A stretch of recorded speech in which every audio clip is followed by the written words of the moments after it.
annonce la mort d'un adolescent sur Facebook. Des plaisantins recherchés par la police. La famille Nouzirali, dont le fils est visé, ébranlé par cette affaire.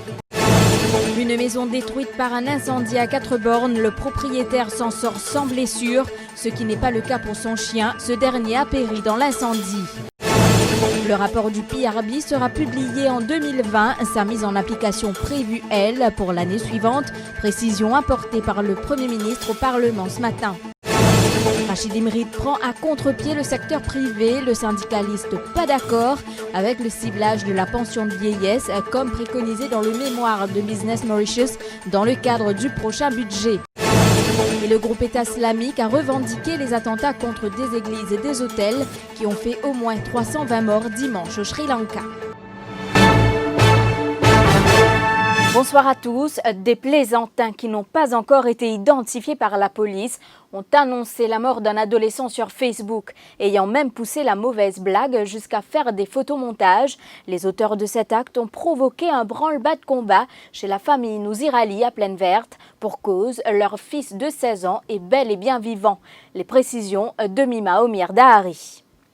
Dans la matinée de dimanche, Saoud Nouzirali reçoit plusieurs appels pour lui annoncer que son fils est mort. Ces personnes disent avoir appris la nouvelle sur les réseaux sociaux Facebook. Pourtant, au moment des faits, son fils était bel et bien en sa compagnie. Mon belle-mère téléphone moi, il m'a comme ça, ben là qui mettait le Facebook. Moi je dis moi pas connais faut deux jamma parce que moi pas la case là, mon gars sont avec moi. Il m'a ben là mettre qui Zubair, il me fait accident, il m'a les coups et ben moi je dis ben avec moi là. Les personnes à l'origine de cette fausse nouvelle ont fait un photomontage et ont même annoncé l'heure des funérailles. Je suis allé une photo là, où je suis photo là, vous moi. C'est un voisin qui me montre ça. Les voisins là est rentré, ben fini la photo là. On rentre la case, là un camarade a envoyé un message, il m'a comme ça code Zubair. Moi j'ai dit, il a mon téléphone, moi j'ai dit Zubair la case. Il m'a ben là, moi j'ai dit que ma béton fini une photo là, toi ben envoyé ma photo là. Là il a envoyé ma photo là. Là, on prend photo là, on a les stations lors des mains. On a donné l'enquête qui, là, il a mon prend garçon là, on amène des stations, on dit là, il a des photos là, puis alors ce qui m'a fait dire, ah ben c'était, il y a un côté pour faire. Là, la police n'est qu'une l'enquête. Une déposition a donc été consignée à la police qui a ouvert une enquête pour retrouver ce responsable de la diffusion de cette fausse information. Une maison a été ravagée par les flammes en début d'après-midi à l'avenue Cossini 4 bornes. Si le propriétaire, Akshay Ramdas, a pu s'échapper des flammes, son chien a lui été pris au piège. Il a été retrouvé calciné. L'origine du sinistre reste à être déterminée. Je suis dans la cuisine, je suis la case en béton, je suis la case en bois, je suis la case en béton, côté dans le salon, la cuisine, je suis la case dans tout de la salle. Je suis dans la cuisine, je commence à regarder la fumée. Et dans mon sortie pour essayer de regarder côté là, du fait, c'est pas qu'il pouvait faire la fumée. Quand on rentre dans la case côté du bois là, il finit par du fait partout. Une sortie, je faisais un poste de haut, je tourne sur de haut. C'est une terrasse que moi dans 365 où on décide de foncer sa porte, moi c'est là-dedans. Un petit lampe en câble, il finit haut. Et là, la police est venue, pompiers, ils sont venus en ce temps. Il y a une récipient du fait là, mais beaucoup ça fait en demander. Mais les lits, laptop, linge, tout linge brûlé. Ce que je dis là, pas connu. La publication du prochain rapport du PRB est fixée pour 2020 et sa mise en application est prévue pour janvier 2021. C'est ce qu'a indiqué le Premier ministre au Parlement à une interpellation du député Mauve, Adil Amir Mia. Pravin Jugnauth a toutefois souligné que la date prévue pour la publication du rapport du PRB pourrait être avancée suite à une demande des syndicats. And according to the work plan established by the Bureau, hearings of unions and management are scheduled up to February 2020. Consultations with unions and management of the Rodrigues Regional Assembly are planned from April-May 2020. Thereafter, the Bureau will focus on pay determination and conversion policy and the finalization of its report, which is scheduled for August 2020. Madam Speaker, in regard to Part B of the question, as I stated in my reply to PQ B1159 on 4th of December 2018, the PRB has, since the release of its first report in 1982, carried out a general review exercise of pay and grading structures at an interval of 5 years, except for the 2016 report, which was the first report to be published after a period of 3 years only. The 2016 report has re-established the periodicity of the general review exercise to 5 years, and the recommendation has been accepted by all public sector employees. The next report is thus due to take effect on 1st January 2021.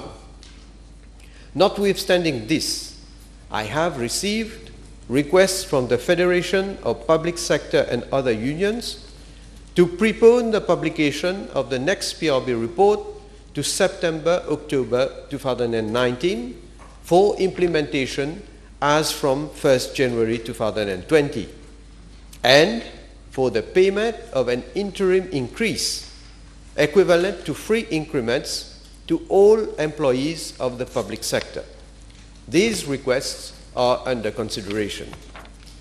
Guerre des chiffres entre le ministre du Tourisme et le leader de l'opposition à l'Assemblée nationale ce mardi. C'était lors de la Private Notice Question axée sur le marché touristique qui a connu une baisse de 4,5% pour le premier trimestre de 2019 par rapport à la même période l'année dernière. Pour le ministre du Tourisme, il n'est pas bien de dire que le secteur touristique à Maurice connaît une crise. I will answer what I have to answer. I'm not here to take. I don't take replies from cues from others. But I'm just saying, Madam Speaker, that tourism is vulnerable.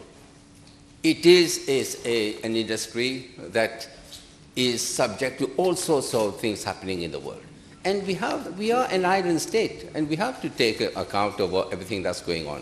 So it's not only chikungunya; there are other things also happening in the world. Okay.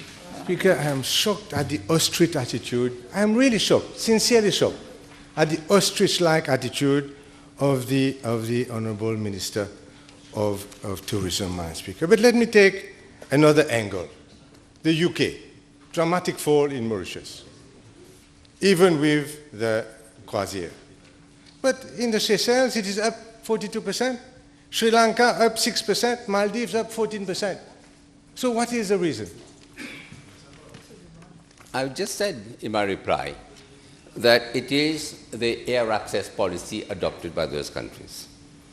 Whether we go to Dubai, Seychelles, Sri Lanka, Singapore, they have an open skies policy. And they say anybody can come in, not only for point-to-point access, but even beyond that point. Les députés travaillistes au Parlement ont tenu une conférence de presse au Committee Room de l'Assemblée nationale cet après-midi. Shakil Mohamed a commenté la banderole enlevée du MSM à Plaine Verte par la police et le transfert de 2 policiers. Pour le chef de file du PTR au Parlement, il est clair que le gouvernement est en train d'utiliser la police à des fins politiques. Et il y a quelque chose qui vient d'arriver jeudi dernier. Et je suis content commente là qui démontrait, preuve à l'appui, que le gouvernement, l'exécutif et que la police, c'est un seul. Que le gouvernement, preuve à l'appui, peut servir la police comme un outil politique. Il y a un inspecteur de police qui appelle M. Gourad après sa l'entrée officielle là. Quand nous avons les copies. Li les téléphones station, li info, li dire qui n'arrive, qui fait une saisie, qui n'arrive, raconter et li donne instruction, prend ça même l'article qui saisit là, qui fait mettre de façon illégale, retourne li sa agent politique en chose parce qu'il a même pouvoir. Comprends? À la côte nous la force policière est arrivée. Pas fini, pire.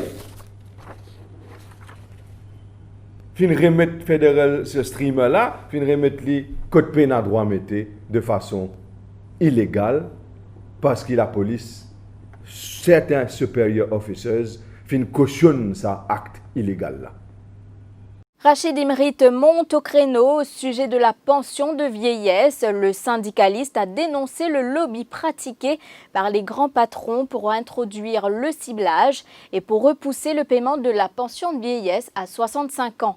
Dans cette optique, les membres de la All Employees Confederation ont annoncé la tenue d'une manifestation pour le 1er mai à Saint-Jean pour dire non à la pension de vieillesse à 65 ans. 8 661 000 roupies, c'est le montant total alloué comme compensation financière sous le Prime Minister's Relief Fund à 508 familles suite aux inondations survenues les 10, 11 et 14 avril dernier. Les familles sinistrées indemnisées habitent les régions suivantes: Cottage, Fond-du-Sac, Pamplemousse, Résidence La Cure, Rochebois et Tranquebar. Parallèlement, plusieurs sinistrés des récentes pluies se sont encore une fois regroupés aujourd'hui pour demander d'être indemnisés, notamment à Port-Louis et à Terre-Rouge. Le problème, c'est que nous avons un papier, quand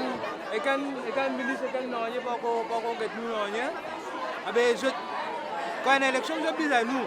Quand nous disons à nous, pas toujours. Mais je connais les premiers, je suis pas pour tout, je fais la caméra, je tourne. Peut-être aussi, les premiers, il faut toujours la caméra. Là, nous faisons là. Qui fait que pas venir visiter nous, venir nous la case, donc qui détaille était. Nous venons essayer de comprendre comment nos problèmes étaient. De place tous les jours, nous venons là, nous pouvons partir comme matière. Je peux traiter nous matière, nous animaux là. Qui fait que pas venir visiter nous dans la case, venir comment nous l'état nous la case était. Pour comme ça, ce cas, il y a une idée. Comment qui misère nous peut passer. Tout appelle le gouvernement, je parle avec ma gélère, par l'élection, là, je peux dire, je viens rendre une visite, ouais. Pour moi, je donne la ligne trésor, l'autre. Mais qui fait, je ne pas faire tout ça là pour nous depuis donner. Et c'est qui se fait, nous passe notre chef, ça n'est pas bon. Depuis 6h30, je vais partir ici là. Et là, moi, les enfants passent à 5 heures, depuis 5h, 6h, tous les jours,